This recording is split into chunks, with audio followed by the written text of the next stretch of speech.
Hello, welcome to the latest episode of Financial Tides. Today, we're going to be talking about Social Security and how the best ways to optimize it, how to use it to your advantage, and how to look or what to look out for during the process of enrolling for your Social Security benefit.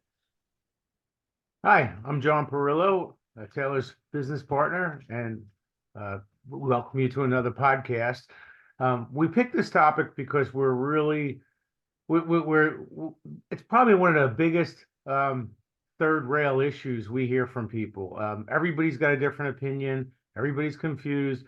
We get a question all the time along the lines of when should I start my Social Security? What's the right age?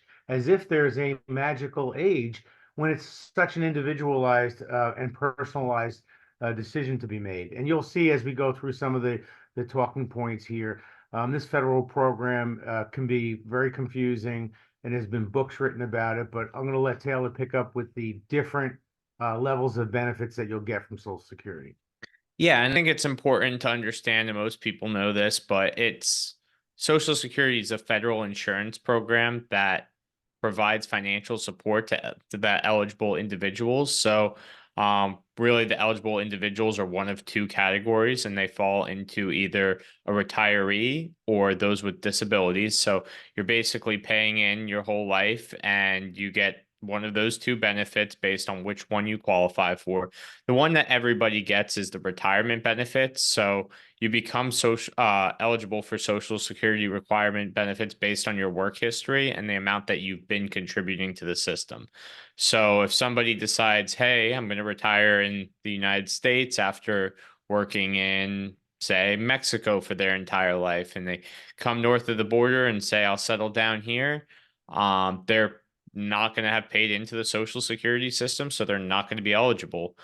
Whereas somebody that's been working here their whole life is generally accumulating the credits needed to actually be eligible for the Social Security by paying their Social Security tax, which you see coming out of either your paycheck or you pay it in the form of self-employment taxes along the way. And then there's the disability benefit sides of things, who people qualify for if they have a certain disability that's considered a qualifying disability that prevents them from engaging in substantial gainful activities. So if that's the case where you cannot work because of the disability, that's when the disability benefit is something you could be eligible for. Yeah, and now all these benefits are based on your work history and how much you've paid into the system based on what's called credits. And so when you start to research it, you see you need 40 credits. Each quarter is a credit. So that kind of pans out to 10 years, but it doesn't have to be 10 straight years or 10 full years. You can have, do 2 quarters a year for a couple of decades and still qualify. So it's based on quarters. And then the other benefit that we didn't mention yet, besides retirement and disability, is the survivor benefit. So survivors of deceased workers, spouses, children, even dependent parents can be eligible for a survivor benefit. And that again depends on the various factors, including the earnings and whether the survivor is eligible for benefits. Yeah. So really, when you can start claiming this benefit is really the big factor. And it's really different based on the ages that you were born. There's a couple changes along the way. Most people we're seeing now are at that 67 age where you get to the full retirement benefit, just because everybody else that was on the earlier years where it was a lower number are pretty much already taking Social Security now. So most people are coming in at that 67 age that is the new full retirement age. And then there's different options because you can choose to take Social Security early as 62 right now, which you'll get a reduced benefit for, or you can delay the benefits until after full retirement age, which would give you an increase in benefits, which, John, you want to kind of touch on what those look like? Yeah, they look like 7 to 8% per year, and that's a big number. So if you don't need your Social Security, and you can bridge it with assets or other things, that's a whopping increase, which kind of gets back to the the whole what's the optimal age to go out and or to collect. And it makes a lot of sense to delay if you can bridge. Um, and if one of the spouses will live a long time. So I don't have to be the one that has to live a long time, but if I've got the big number that I can delay until 67 or 70, and we expect, my wife's life expectancy to be 90 or 95, then the delay makes a ton of sense. So, again, every year you wait, it increases substantially. And in today's day and age of inflation, that's a big number. At 70 years old, it's 130% bigger just by delaying 40 months. So, and that number starts there and then grows with COLA, cost of living adjustments every year. Yeah, and I think you touched on the spousal benefit of trying to figure out if it makes sense to take one before the other and one delay and one not. And I think the real way to do that is to start off by comparing the estimates for you and your spouse and see which one's the lower earner of the two. Deciding to collect on that one first makes a lot of sense because 130% of a bigger number is going to grow that much bigger dollar wise. So you can start the smaller of the two social securities and then delay on the larger of the two because it'll have more impact delaying on the bigger of the two numbers. And then I think the other strategy really is just offsetting portfolio income, which we see and do a lot. And it doesn't necessarily benefit us because the portfolio with us is getting smaller, but it's a lot of the time the right thing to do is getting that guaranteed increase in Social Security and using portfolio income to create that same amount. So that would typically look something like, hey, you retired at 62 and you want to start Social Security immediately, but it makes more sense to delay the Social Security. And instead of taking that 2,500 a month or whatever you would get a month at age 62 right away and start taking your benefits, we can start giving you portfolio income of the same amount, 2,500, and offset it to let that Social Security grow. And it makes sense in a lot of situations, and it's something worth talking about.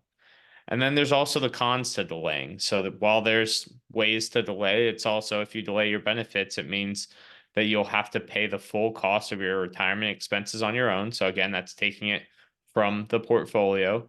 And there's often times where taking assets from the portfolio, I know I mentioned where it makes sense in the last situation, but portfolio income's taxable. There's certain points of Social Security for many people where Social Security is taxed only at 85%, some as low as 50%, and best case scenario, some Social Security income for the really lowest of income earners isn't taxed at all. So it's something you should be aware of that if you do delay and your portfolio income is what you're going to use in place of it, just know that you might be paying additional taxes for taking that income. One of the other cons to delaying are if both spouses have short life expectancies, it doesn't make sense to delay. You might as well start enjoying the money now. And a lot of people say, I want to get the money, because if I die early, then I won't get anything I paid in. If you die early, you're really not going to miss it. A bigger concern is if you live too long and now you're running out of money because you didn't keep up with inflation because you didn't delay it. So we have to figure out which is the better option for you, delaying or starting early. And so another benefit to collecting early, people will tell us, is I can invest the money and save it, well, for a couple of years while I'm still working part-time. There's some penalties if you go over a certain amount, but a lot of times it doesn't get invested. It leads to lifestyle inflation. So, and then they get to a point where they stop working part-time, and now that Social Security is already there. They've already got used to it, and their income goes down when they get to that point. So they have to be careful about lifestyle inflation. Yeah, and I think really the points that you're trying to highlight there are that you have a more flexible lifestyle from retiring earlier and kind of setting up your retirement to be consistent through the retirement to start to finish. You have your portfolio income, you have your Social Security, you have any annuity or pension payments coming in, and you kind of have a set monthly income that's coming in for life, and there's not really much to do with in forms of tweaking and adjusting it. You know exactly where each income source is coming from for your entire retirement from start to finish. And then again, yeah, claiming the funds, you do have the opportunity to invest and try to have financial gain there. But we typically, if that's the ultimate goal, it's kind of a almost a gamble to put it in the stock market and hope for those kind of returns. We typically say take the guaranteed return that you're going to get, the between 6 and 8%, 30% over the 3 years of extending it. So we say, hey, take the guaranteed money. It's a big enough percentage of growth that they're already factoring in for you on Social Security's end, that you don't need to risk it going up and down in the market at that point if that's your Right. ultimate goal. And think about this, and I know this has been a very high level discussion, and we can obviously go into more detail with each person in their situation, but the surviving spouse gets the larger benefit. So if spouse A wants to go out at 62 and get $1,000 a month, and spouse B keeps working until he's 70, and now he's going to get 4,400 a month, she's going to get that 4,400 a month if he died. So it's not like you forfeit the benefit of delaying all those years. And then the running joke we used to use for years was, when should I claim? And we would say, tell me when you're going to die, and I'll tell you the exact day to claim, because the math is easy then, right? The problem is we don't know when we're going to die for the most part. And so we have to weigh a lot of variables, again, about existing portfolio need. If you need the income for groceries, you can't really delay sometimes. You have to take it. So those are some of the concepts. And then there's one fun fact I want to bring up. The spouse's ex-spouse gets a benefit too. We mentioned spouse. So one of the problems with Social Security and why it's so broke is a guy gets married at 20 and stays married till he's 30. The wife is 30. They're both 30 now. They get divorced and she never remarries again. He marries someone else at 31. They get married. They stay married 10 years, get divorced. They never marry. She never marries again. And he does that 4 times with 4 different wives, and none of them marry. All 4 of those wives are going to get the full spousal benefit. It's not going to get split up 4 ways. So if that benefit was going to be, $1,200 for one of them, if they stayed married for all those years, each one's going to get the $1,200. So think about that when you think about why the system is screaming for cash. So that was just a fun fact I thought I'd throw in there before we conclude. Yeah, so I think just to highlight this, every strategy is very personal, and you may have heard of some things that applied to you while we were talking today. So if one of those comes up, check in with us. We can help you figure out if it applies to you or not, or why it would apply to you. So yeah, make sure to get in touch with us. And thank you for watching another episode of Financial Tides. We look forward to helping those interested in making small financial decisions one step at a time and helping you achieve your goals along the way. So feel free to share this with anyone that you think could benefit. And until next time. Bye-bye.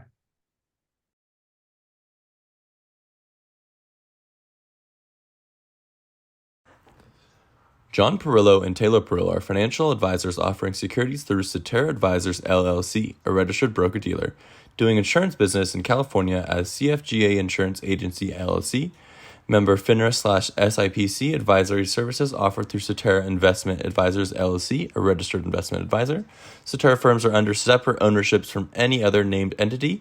California insurance licenses number 0F60123 and 0M90666, 6265 Greenwich Drive, Suite 251, San Diego, California 92122. The views depicted in this material are for information purposes only and are not necessarily those of Cetera Advisors LLC. They should not be considered specific advice or recommendations for any individual. Neither Cetera Advisors LLC nor any of its representatives may give legal or tax advice.